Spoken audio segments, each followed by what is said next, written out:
Nobody likes aging. Human beings from the beginning of time and history have done everything possible to stunt the wrinkles, the mortality, whether the pharaohs of old, where they literally would bury their brides, make sure that when they died, their brides and their children and families would be buried with them. They were convinced that that was some secret to immortality. Or cryogenic freezing of our time, the search for the fountain of youth. It can take the form of the cosmetic industry of Botox and all that comes with that. We've been desperately always looking for ways, can we slow the aging process? We all know we're mortal. We all know that as we're born, we die at some point. Can that in any way be slowed down? Has anyone mastered it? I don't think so, not yet anyway. But it's interesting, the pursuit continues in one way or another, which we'll talk about in a moment. Why do we pursue that? Why don't we just accept? But I will go a step deeper. There are actually philosophies and schools of thought that say that life is driven by fear, and above all, the fear of death. Not necessarily in an active and aggressive way, but overall, death is one of the underlying undercurrents that drives people. I'm not saying everybody thinks that way, but especially some Far Eastern philosophies and schools of thought definitely believe that. And for them, one of the things is, how do you conquer that fear? Either by understanding life differently. We'll talk about those options. But it's interesting to say that, because is that indeed true? That the fear of the end, it's not death per se, dying, the death, but the idea that you will not be here forever. And all that you've invested in, and all the significance that you consider your life to be, will come one day to an end. Will you even be remembered? Will you make a mark in this world? And perhaps that's a very profound fear. That means that everything I did is temporary. So at the end of the day, it's like, I don't want to call it a game, but it's like, okay, I went through the motions, I did my thing. And there are actually people, I've heard this from so many, who've told me, life, at the end of the day we die. What difference if I was a better person? I was not such a good person. Do I have to sacrifice myself for relationships, for virtues, for values? What difference does it really make? So it also creates a certain subtle, if not maybe even more than subtle, overt sense of resignation, fatalism, complacency, all those things that do not really lend themselves to cause a person to be driven, to be passionate. But we do see that we want to be driven, we want to be passionate, and we want to believe and feel that if I do an act right now, it will have an impact, not just now, but forever. So all this goes into the pot of the discussion. So why is it that we fear? It could very well be we fear the end because it will demonstrate that even the beginning was never that necessary. You may recall back when we did the program on birth, the idea, are you really significant? Do you really matter? Not just to your friends and family, but on a cosmic level. If you were never born, would the world be different in any way? Are you indispensable? And if the answer is no, so then death just reflects and expresses that point. At the end of the day, you will see that you're dispensable. The cynics like to say that in certain tombstones, it says, here lies a man or a woman that thought they were indispensable. And in many ways, it also justifies our lack of productivity, or our lack of ambition, or our lack of success.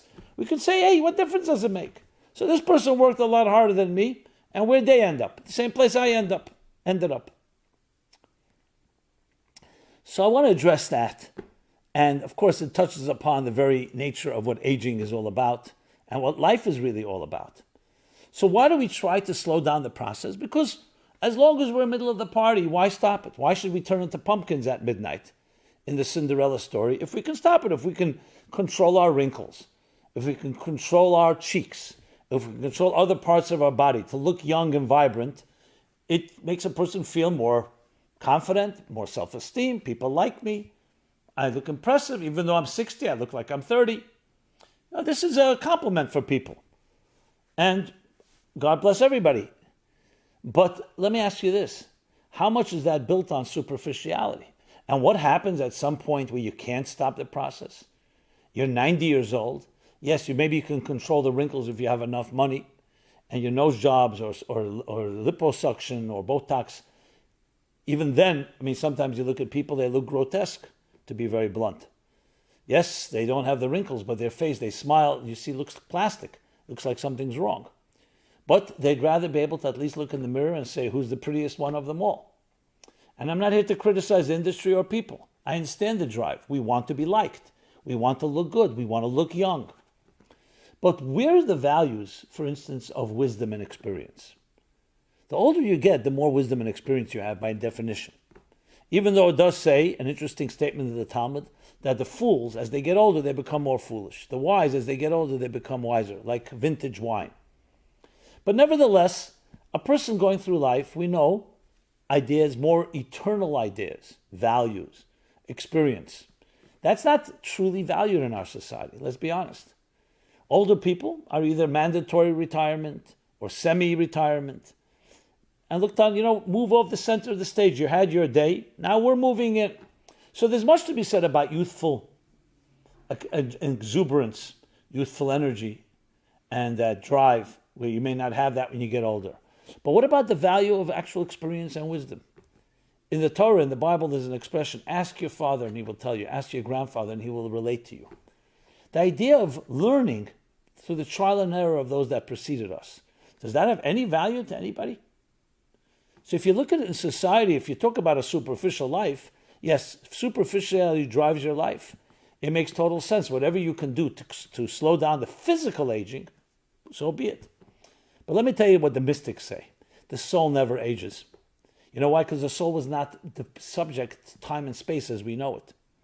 So would you rather have an old soul and a young body, or a young soul and an old body? So we know the story of the portrait of Dorian Gray, the classic, where he magically finds a way to a painting ages instead of him, makes a deal with the devil. So the aging process is projected onto the painting and he remains young. And as a result, he becomes a true hedonist, selfish narcissist, and all that comes with, finally, he's so curious to see what happened to his painting. In other words, what he really looks like. He goes up to the attic and sees it, and it's so ugly because all his crimes and all his wrinkles and everything came to bear this ugly old man, or dirty old man.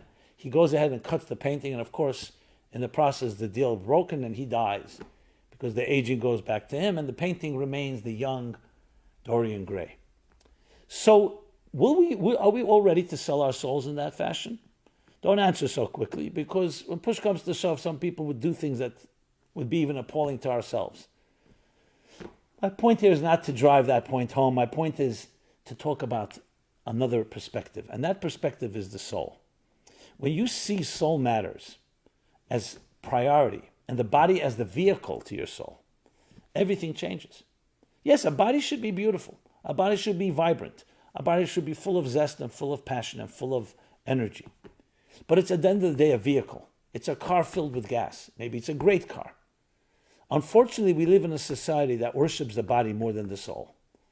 When the soul is who you are, and the soul does not age and does not die.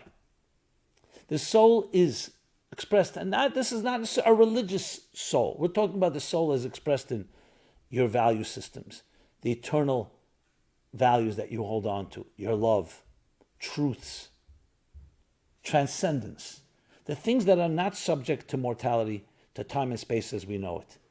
And the things that you do with your soul live on forever. Why the pharaohs of old or modern day pharaohs have not come to understand that, I cannot tell you. But because the distraction, I would say the seduction of the body and the physical realities around us are so powerful, they hold us in their clutches, in their tentacles, we forget the most important thing. If I share with you now something that will touch you, not just now, and you'll share it with someone else, and it will touch you forever, you and I are bonded forever. Yes, we may both die at some point, but that thought touched you, you touched others, it may be your children, it may be your students, it may be your colleagues, it may be your friends. That's how things are last. Anything that lasts in history, the immortality in our lives is always based on spiritual values, because spirit is not subject to the mortality of the body. Now, we should always look young. We should always feel young. We should always experience youth. But that's one part of the story. That's you're keeping your car, your vehicle, your instruments, tool chest upgraded, updated. So you have all the latest gadgets. But what happens if the soul inside feels aged? If you feel depressed, demoralized, not driven? So what I want to tell you is like this: the secret to being forever young: find yourself eternal values. It could be as simple as committing every day to helping one person. It could be sending out a text, an email, calling, sharing a kind word, being charitable, sharing your experiences. These are the things that last forever. They last forever. So someone asked the question, what difference does it make? We're all going to be buried in the same 6 feet under, and we're all going to die. What difference does it make if I'm a better person or a worse person, if I invest a little more or a little less? What difference does it make? It makes no difference. So what would you tell your child? What would you tell yourself? When asked that question, so usually the answer is it's just the right thing to do. It makes you feel good. That's the answer. Is that a satisfactory answer? And let's say I could figure out that I feel good even if I'm not a kind person, or I'm able to kill my conscience or my guilt or my shame. Is that enough answer for a person to spend their lives committed to helping another and not just being narcissistic and parasitical and selfish? The only answer, and some people say it feels right. I feel good when I do good. When I don't do good, I don't feel so good. Okay, I think that can work for some. The real answer is, you know why? The good deed you do does not die. It lives on forever. As the mystics, the Kabbalists, the Hasidic masters put it, every time you do a good deed, any form, from the simplest to the complex, it releases energy. We know today matter and energy are interchangeable. You cannot destroy anything in this world. You take a piece of wood, you put it in a fire. Yeah, the wood might no longer be in the shape of wood, but the energy that it released. And that energy gets dissipated and it's somewhere in the cosmos, somewhere in space. When we do a good deed, it releases an energy. And that energy never dies. And if you did it, that energy becomes part of your history, part of your narrative. That is why we can talk about people who lived thousands of years ago, and we remember like their father or mother like they are here today, because it's not the body that you are holding on to, it's their soul. They actually achieved immortality, and you and I can do the same. If you live a life dedicated to yourself, as great as you are, as talented as you are, as driven as you are, as youthful as you are, it only goes to some point. Everything in existence is finite, is mortal, is limited. However, when you dedicate yourself to a cause that is beyond you, and if it's an eternal cause, then you become an extension, a piece of eternity. Because you are not about you, you are now a channel, channeling eternal elements into existence. That makes it all the worthwhile. Botox you can buy different cosmetics, you can try all kinds of tricks. This doesn't cost any money. And it's a secret to the fountain of youth. Yes, to being forever young. I have seen people 10 years old, 15 years old, they're like aged souls. You talk to them, depressed, down, I have no reason to live. And I've seen 90-year-olds with a sparkle in the eye. And though they may know that they're not going to live forever, but their eyes are alive. And what they convey is alive. And it's a message. It's so interesting. So is it age that makes the difference? Or it's attitude that makes the difference? I want to wish all of you, I want to wish myself, every one of us, we can experience eternal, immortal life. But you need to connect to an immortal value, to an immortal cause, to something that lives on beyond you and I. But it's very difficult because we are seduced. We are distracted. It's very easy. You just see something tempts you. Right now, you can be listening to this and even be resonating with you. But if something distracts you, you're off. We're all off. Attention spans, how long do they last? So that's the only request, that's the only price you have to pay, that you're ready to commit to something of that nature. It's not as difficult as you may think. And that is the Kabbalah of aging. Because what you're doing is revealing the spiritual energy that you contain. And I'll tell you something more. When you do something of that nature, something kind, when you're virtuous, when you so-called give up your own selfish, immediate pleasure for some greater cause, it affects even the immediate. It affects even your body. There's something you see about people, they have that spunk. They may be older physically, but you see something about them. There's a certain vibrancy that continues on. And unfortunately, very often you don't see that even in younger people. Why is there a vibrancy? Because what's controlling their lives is their spirit, is their values, is their beliefs, their vision. Their vision. This, my friends, is the secret to immortality. So I wish us all the ability to achieve exactly that. You have everything you need. You don't need to purchase anything. It's free.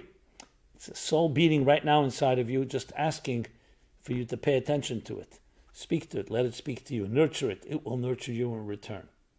And it comes down to finding something that's not about you. Do something not about yourself, and you become the greatest person possible. Isn't that an interesting paradox? Simon Jacobson here, Meaningful Live, every Sunday, 3 p.m. Eastern Time. But this can be seen anywhere in the world. It will be archived. Share it, like it. It's on all the platforms. It's always an honor, a great honor. I don't know all of you. You see me, I don't see you yet. I'm sure there'll be technology. But we know each other soulfully, and that's where you really want to have that knowledge. That's where we connect, intersect. So it's a great honor, and it's a great pleasure. I don't find anything greater than being able to cross-pollinate in that way. Share, like, as I said, give me your feedback, thoughts, ideas. Everyone have a wonderful day. Stay healthy, stay strong. We will get through this pandemic. And one of the key ways is to connect to your soul. Your soul needs you, and you need it. Be well, my friends. Thank you so much.